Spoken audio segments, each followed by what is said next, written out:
Good morning and welcome back to TVP World, coming to you live from Warsaw.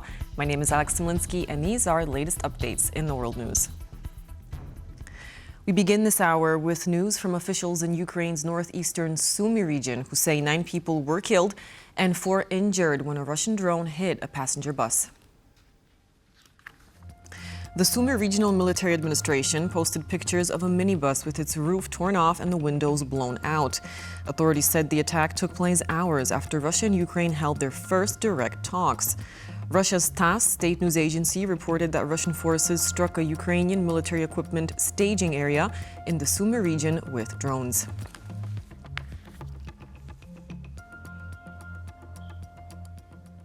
And Ukraine's Western backers have rallied behind the country after talks in Istanbul ended without agreement on a 30-day ceasefire. A Ukrainian source described demands presented by the Russian delegation as non-starters. The talks in Turkey were the first direct contact in more than 3 years. In the end, they lasted less than 2 hours, and significantly without the 30-day pause in fighting suggested by the Ukrainian side. The agenda that has been given to our host and our partners was to discuss first is the ceasefire, second one is the humanitarian track, is the exchanges, and third is a potential meeting on the leaders level. As a result, we have agreed to exchange 1,000 persons to 1,000, and we're working on other modalities, and our colleagues are in contact and will exchange all the documents. US President Donald Trump has applied pressure to end the conflict, demanding that the two sides hold face-to-face talks. Kyiv's Western backers were also disappointed with the failure to agree a pause in fighting. We agree that the Russian side would have had a good opportunity this week to hold initial talks on a peace agreement preceded by a ceasefire agreement. We are very disappointed that this did not take place. The Russian delegation expressed their satisfaction with the meeting, saying they were ready to continue contacts. The European Union is now preparing a new package of sanctions to further increase pressure on Russian President Vladimir Putin to end the war. Ukraine's neutral status without foreign troops and weapons of mass destruction is one of the demands laid down by the Russian delegation with regard to a potential ceasefire in Ukraine. That is according to Bloomberg. In Istanbul on Friday, the two countries' delegations, accompanied by Turkish representatives, held their first direct meeting since early 2022. Other ceasefire conditions include the Ukrainian recognition of Moscow's authority over Crimea and 4 other regions of Ukraine, Kherson, Donetsk, Luhansk and Zaporizhia, which are not fully controlled by Russian troops. The Kremlin demands Ukraine withdraw its troops from those parts of the country and that the international community recognize Russia's sovereignty over them. In order for the two countries to clinch a ceasefire deal, the Kremlin also expects Ukraine to relinquish any claims for post-war reparations from Russia. The Ukrainian Foreign Ministry spokesperson said that despite the unacceptable demands from the Russian side, the Ukrainian delegation remained very calm during the negotiations. He also emphasized that Ukraine and the U.S. are well coordinated in their efforts to achieve peace in Ukraine. I will leave it to history because still these are negotiations. It's not for me here to officially talk about the content to this extent that you want. I can again reiterate the general mood and the outcome and the outline of this conversation that yes, there were number of things that of course were unacceptable, but again, the Ukrainian delegation took it with a very calm posture, understanding that this is something that Russians usually voice, and we were keeping to our line. This is very important. There were Ukrainian-American contacts here, at least 3 of them. Meeting between Minister Sybiha, Secretary Rubio, and Special Representative Kellogg in Antalya. Then the meeting of advisors in the morning today, where there was Andriy Yermak, Sybiha, Umerov, and also Kellogg, General Kellogg, but also the trilateral with the Turkish side. So, I mean that all of this is well coordinated with the American side. We are in a good contact with them. We exchange views, we exchange positions, and we coordinate with the American side. And as far as I understand, the American side was already briefed by the Ukrainian side on the outcomes of the talks. U.S. President Donald Trump has repeated his threat to increase sanctions on Russia if President Vladimir Putin fails to end the war in Ukraine. Trump made the comments in an interview with Fox News Channel's Special Report late on Friday. At some point, there has to be leverage on Putin, and I assume that you've talked about that. Nobody uses leverage better than me. Look what I did to Iran. Look so what it's changing. It's not changing. I always had that. I will use that if I have to.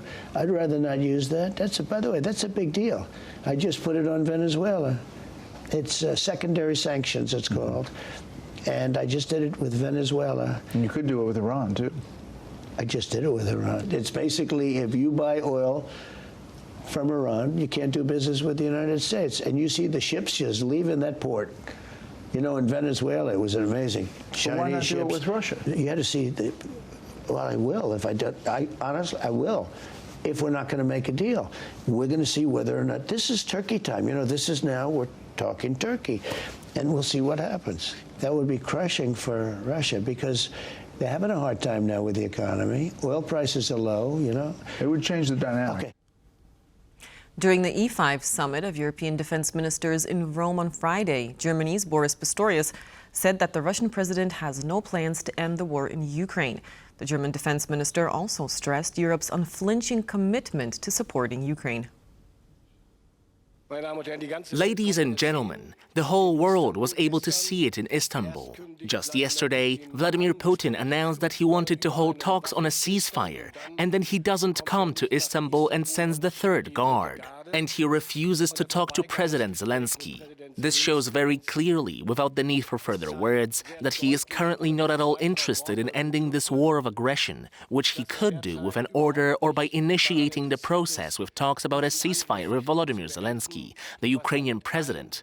No interest in it. No demonstration of any will by the behavior on the battlefield in Ukraine or in the air, by the attacks with drones and missiles. None of this indicates any serious will to find a peaceful solution. And ahead of Pope Leo XIV's inaugural Mass, U.S. Secretary of State Marco Rubio departed Turkey for Italy and the Vatican. Rubio is a member of the U.S. delegation that will attend the Sunday Mass led by Pope Leo XIV, the first U.S. citizen to hold the position. The Mass will constitute his formal installation as Pope and will be held in St. Peter's Square. Aside from Rubio, U.S. Vice President J.D. Vance will also attend the inauguration.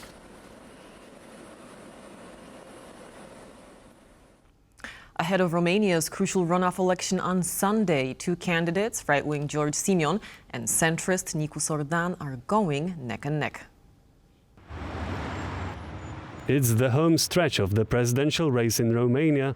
After scoring barely half as much as his opponent in the first round, the independent Bucharest mayor Nicu Sordan has unexpectedly closed the gap with populist right-wing George Simion. Now the Trump-minded candidate's advantage is only wafer thin. Simion's absence from debates with Dan didn't help him, experts say.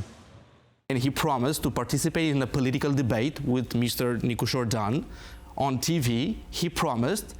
He never showed up. And then we found out he was in Poland. The differences between the candidates are pronounced. Dan aims to rely on an array of partners. Romania has three pillars of security. One is NATO membership, the second is the strategic partnership with the United States, and the third is EU membership. These are the three directions that Romania must continue in. Simion, on the other hand, prioritizes a rapport with the US. Though he deems Russia a threat and claims to be pro-NATO and pro-EU, he has proved to be an anti-Ukrainian EU skeptic who wants Moldova to become part of Romania. But in his opinion, his country's ties with the US are the top priority. We share common values with the Trump administration and the MAGA, Make America Great Again movement in the United States. But in the end, it all boils down to the individual choices of the Romanian people. What did George Simeon promise me? He promised peace, he promised neutrality, considering what is happening around us. We have a war at our borders, and he promised neutrality in that we will no longer supply Ukraine with money. We believe more in the Nikusor option because it is softer, it seems cleaner. He has some results through the things he has done, and I think the direction in which Romania should go is pro-European, a democratic path, as far away from Russia and as close to the West as possible. The pivotal election in Romania will be held this Sunday, May the 18th. NATO's Lightning Griffin 25 exercise is underway in Lithuania. As part of the exercises, Allied troops, including French, British, US, Italian, and German soldiers, participated in a number of airborne and in-field maneuvers. More on that from our reporter Zuzanna Jurek, who is on the ground.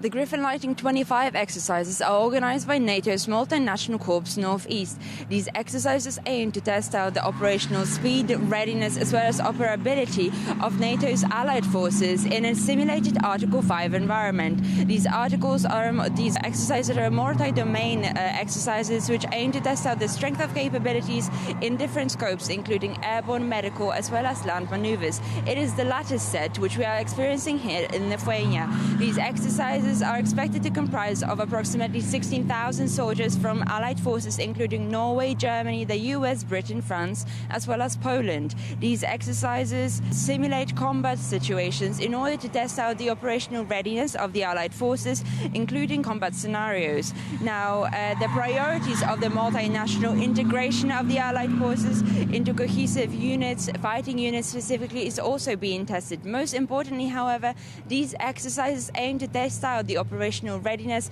should an adversary attack occur on NATO's eastern flank. For TVP World, Zuzanna Jurek. Next year, IKEA will celebrate 65 years in partnership with the Polish wood industry. Today, Poland is IKEA's top furniture supplier and has the second largest production hub after China. In an interview with TVP World, Marina Dubakina, CEO of IKEA Retail Poland, expressed confidence that this legacy will help the country remain competitive in the sector. There is extremely strong base of, both like education and the ability availability of the skills like engineering, manufacturing, which is not necessarily the case in all other countries. And in that sense, for me, also quite obvious that the Polish attitude of really delivering a very strong performance culture and interest in taking on the new developments like automation, technology improvement is everything that contributes to the competitiveness of the industry. But of course, there is more needs to be done. Winter in mid-May? Absolutely, and it's not only in the high mountains, but to the surprise of tourists, also in the Polish famous ski resort of Zakopane, which has been covered in snow. Weather forecasts indicate that up to another several dozen centimeters of snow may fall over the weekend in the town lying at the foot of Poland's tallest mountains, the Tatras. With an avalanche alert likely to be issued, the situation high up in the fog-covered mountains is very difficult, mountain rescuers caution.